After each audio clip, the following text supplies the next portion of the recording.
Alright, so this is my, I don't know if you can hear me with the traffic, but this is my 1970 Volvo 145S. I got it 2.5 years, or a year and a half ago. I've been working on this car since my freshman year, back when my friend owned it. So the short story of this car is, my friend posted on Next at work, he's looking for a project car, and, or his dad posted, and the guy offered, yeah, I got an old Volvo wagon, been sitting for a while, you want it, it's yours. Then looked at the car and they said, yeah, I want it. So they were, how much do you want for it? He's like, no, it's yours. So my friend's dad was like, well, what kind of beer do you like? So my friend paid 2 cases of beer for this car. No joke, it's 100% factual. And then, so he had it for about, I don't know, 6 months, and it had parts from the back seats all the way to the rear tailgate. No, the glass was out of it in the back, and it was been sitting, it was dusty. I'll probably insert a photo somewhere so you can see what it looks like when I got it.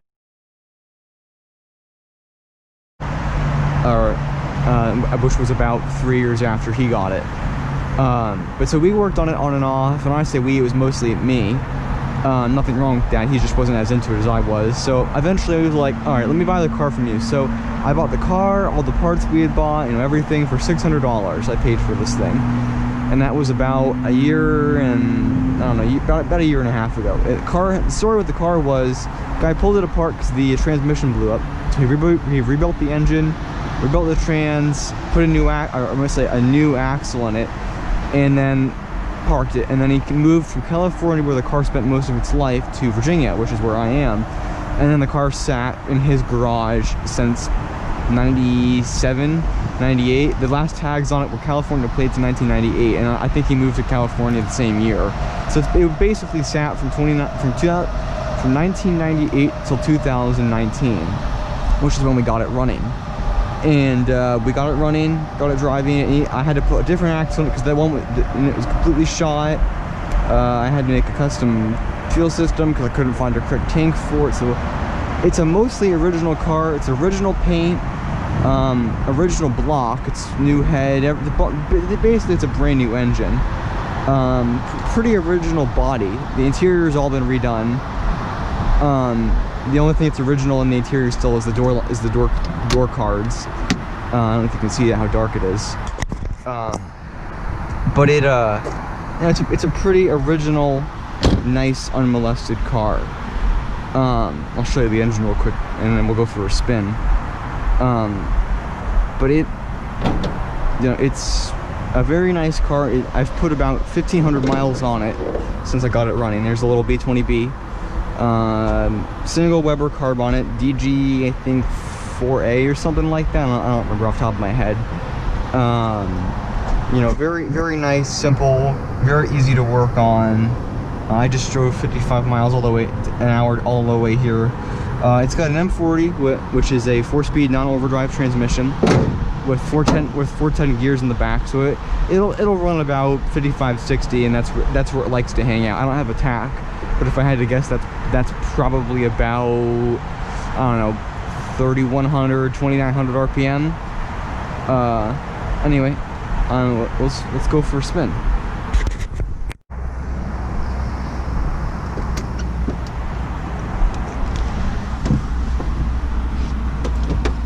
Alright, so I know people who know these cars will know I'm missing the bottom half of my dash.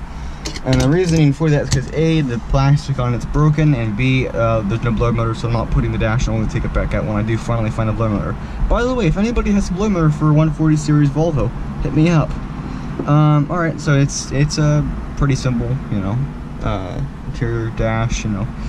Generally fires right up. Sometimes it doesn't like to sit. I parked only for like 15 minutes, but let's see if it fires it back up.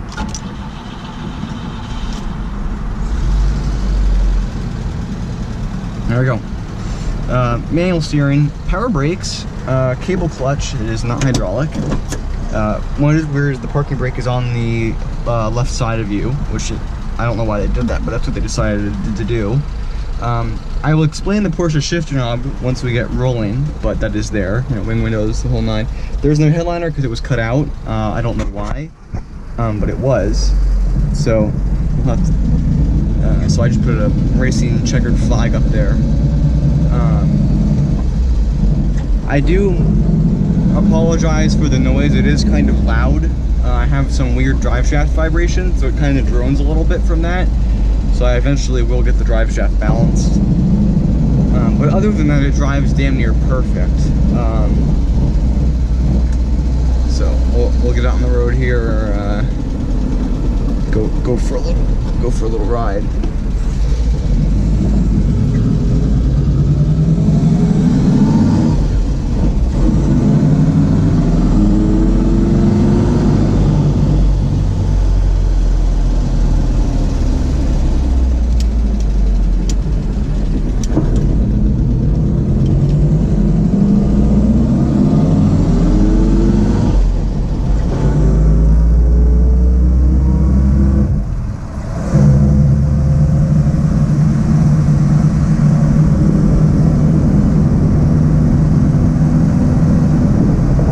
Doing about 45. It's about 2 miles an hour slow. It's a damn near good car. It's really an easy car to drive. It's not, the steering is very light for being full mechanical, no power. Clutch is kind of annoying when you're creeping through traffic because it can get kind of sticky sometimes because of the cable. But that's about it. This thing will turn on a dime though. It has some of the tightest steering I've ever had in my car. It is weird how tightly it turns for how long it is. Yeah, so just cruising through the neighborhood, whatever. Drives really well. These cars they're kind of, you don't really see 140 series that common. People as it's a 240. No, it's not a 240. It's the daddy to the 240. These cars, everybody I've talked to says they just drive so well, and they really do. It's not fast, but it handles very well. It's a double wishbone style front suspension up front with foil disc brakes, and it's got a 4-link with coil springs in the back. It does have a sway bar up front, no sway bar out back. Very advanced suspension for 1970, and honestly still today, because a lot of cars still use leaf springs and drum brakes and all that.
So the story with that shifter knob is my grandfather, or not my grandfather, my great uncle back when he was in high school, college, I'm not really sure how old he was. He had a 356 Porsche, and that was the knob from it, because he put an aftermarket knob on it, and then when he sold the car, he left that knob on it, so he kept the original knob, and he gave that knob to my mom when she was in her 20s, and then my mom gave that to me when I got my license. And I figured the knob that came with the car was, the threads were gone, so I figured I may as well put the Porsche knob on it. So it's kind of cool. People ask about it all the time. It's not really at home, but it's kind of a fun little thing to have in here just because it doesn't fit. But that is a legitimate 356 knob. That's what the burning question is.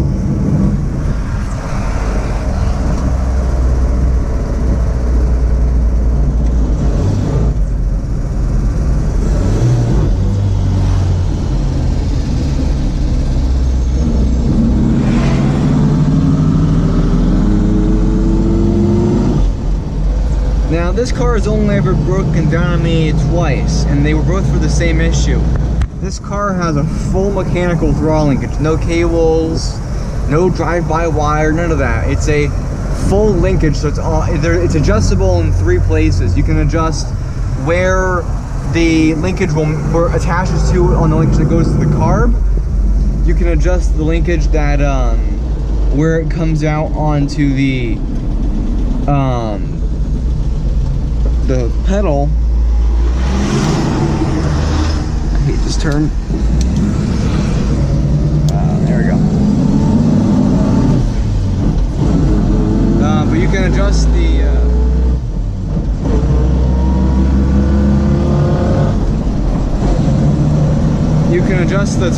linkage in 2 places. You can adjust it on both of the linkage that goes to the carb, and then where it kicks up from the pedal where the gas pedal goes, or rather the lack therefore of gas pedal. So it's where it broke down is actually right up here. I'm gonna drive past it, but the linkage came apart and I lost the little piece, and it actually fell into my exhaust. So I almost was completely shafted, but I was actually okay because it fell into the exhaust. And it did that twice, and I have since cranked it down very tight, so there's no way it's going to hurt again. Fun fact: the car actually sat down that road. That's where it was sitting for my entire life, and I drove past it for many years, because this road goes through my school, other in the opposite direction though.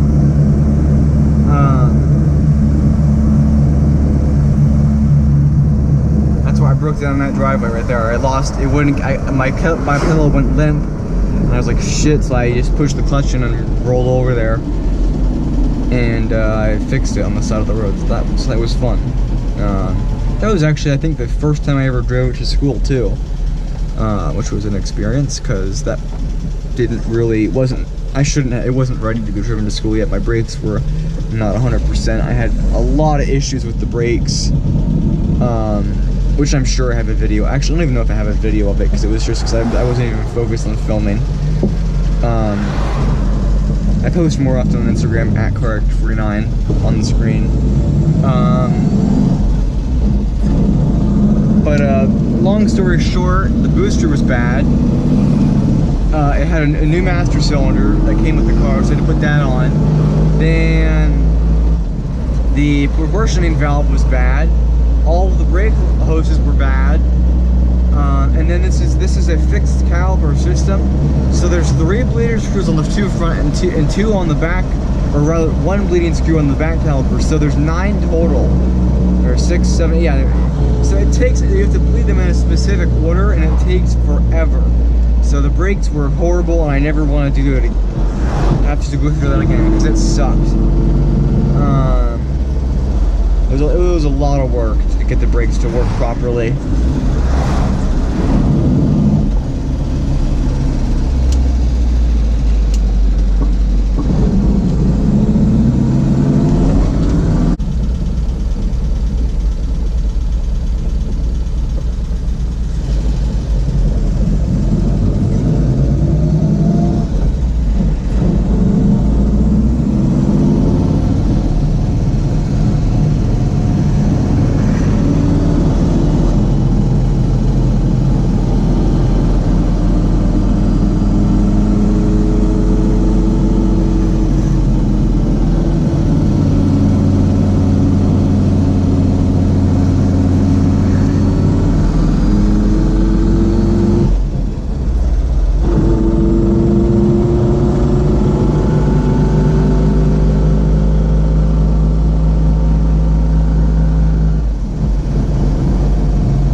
one thing that is kind of annoying because I don't have a gas pedal, I don't know if you can see it in the video, is normally I rev match, but when I'm braking, I can't heel toe because there's no pedal to hit. So I normally rev match, but can't hear when you got idiots that slow to 20 miles an hour go down a corner.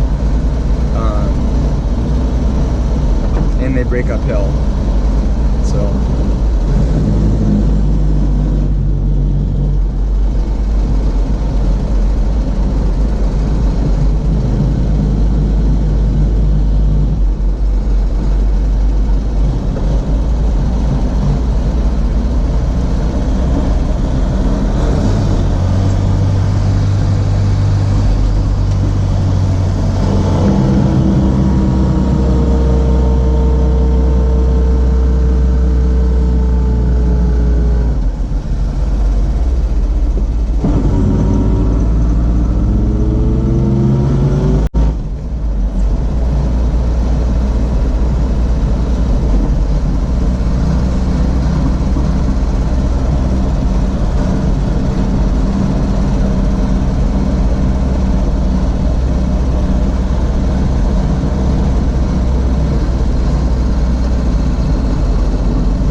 She's not a speed demon. That was like probably 60% throttle. I know it's loud. It's got that weird droning. I gotta fix that. It's pretty annoying.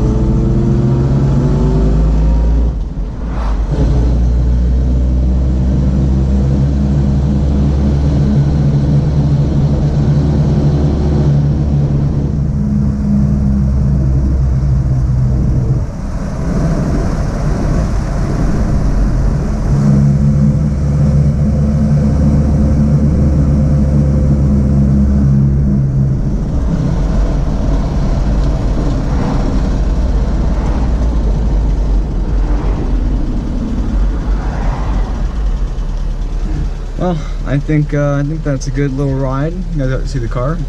Thanks for watching, and I'll see you next time.